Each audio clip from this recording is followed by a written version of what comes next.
Like any organization, we have vision for the future. We have hope, certainly, because we work with situations where hope is so desperately needed. You know, there are so many children in need. I mean, the numbers are actually staggering. Don't be deterred by that, because God asks us to deal with the one that He's put in the path before us. And so that's what we're doing as Orphans Promise. Our staff is committed, but even though all of that planning, all of that envisioning is in place, we couldn't do one thing without you. And so we just want to say thank you. I want you to know that your giving is not in vain, that it is a legacy, a long-term investment. And, you know, because of what you're doing, hope is being stirred up in the lives of these children. Not just hope, but dreams coming alive. And we really want to do that in the children that we serve. One of the things that happens when you're in poverty and when you've been hurt is you've never been taught to dream.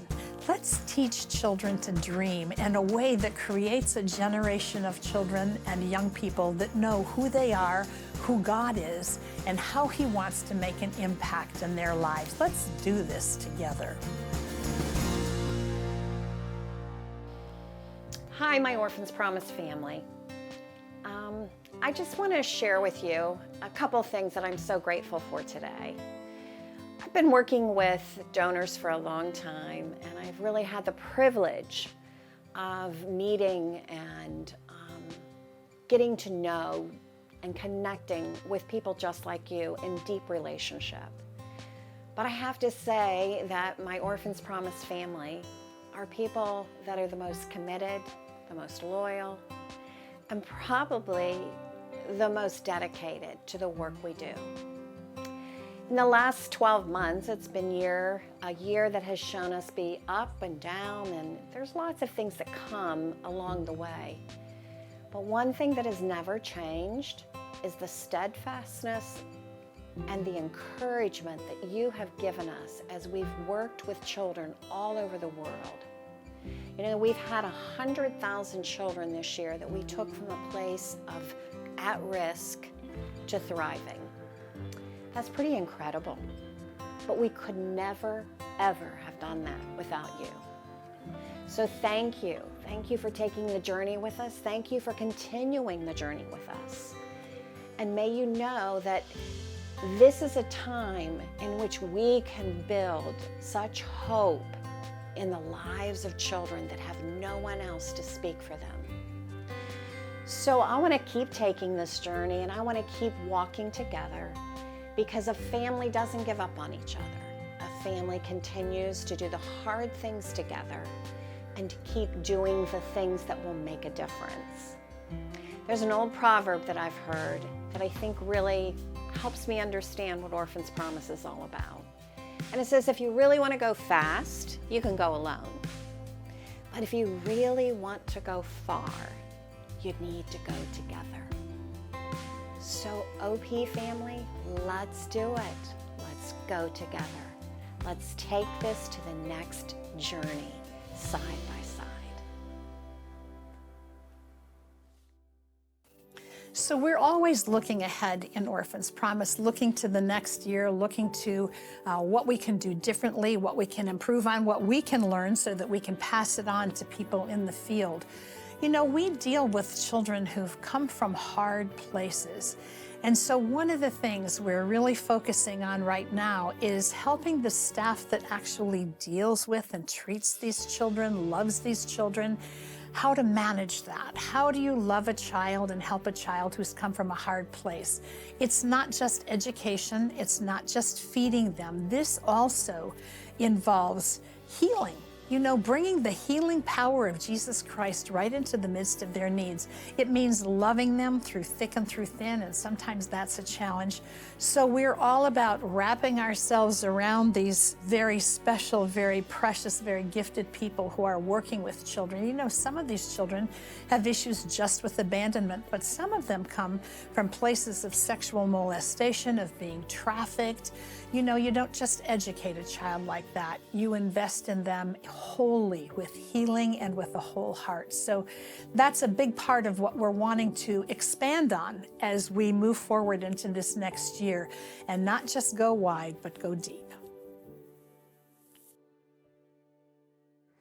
I want to thank each of you for standing with Ukraine during this hard time.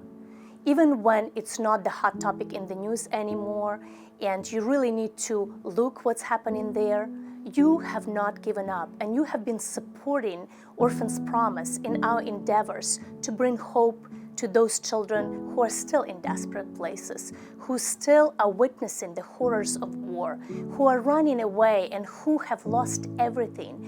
Children who have lost their parents, who have lost their homes, who have lost the peace. But what we are not gonna let them lose is hope and childhood. And you are the one that are helping us to bring that back to them, bring that hope, bring the love, bring the care.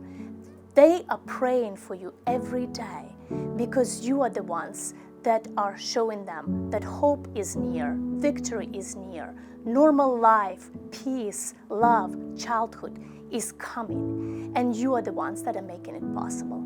Thank you so much. I want to personally thank you. Thank you on behalf of our Orphan's Promise family.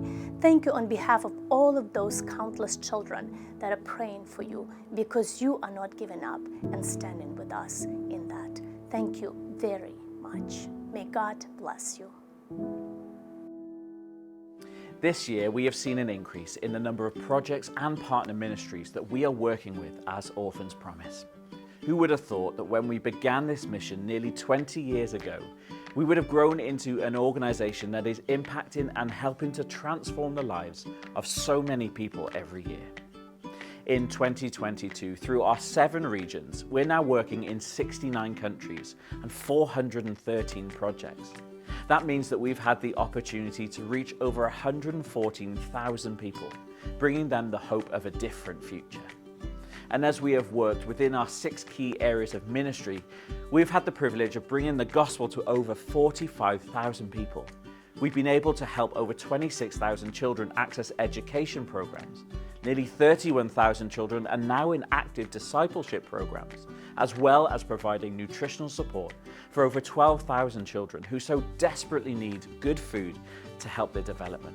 We've also been able to come alongside over 3,500 people through our anti-trafficking initiatives, offering trauma support, care, and a place of safety. This has truly been an incredible year.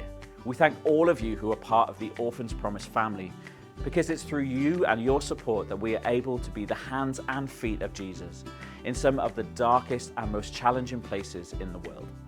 We look forward to all that God has for us in the year ahead as we continue to take new ground in our mission to bring those at risk to a place of thriving. Bless you. This last year has been an amazing year for Orphan's Promise, and we are so grateful to the Lord for that.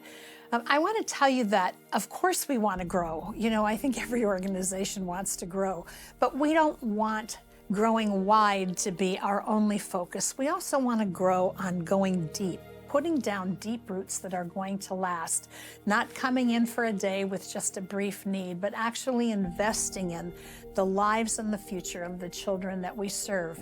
In order to do that well, one of the things that we focus on is our team, our staff at Orphan's Promise that are out there actually in contact with each one of these projects, bringing unity to them, bringing vision about Orphan's Promise to them that can then be invested in what they're doing in others. So numbers are good, numbers are important, but having an impact, a life-changing, long-term impact is what Orphan's Promise is all about.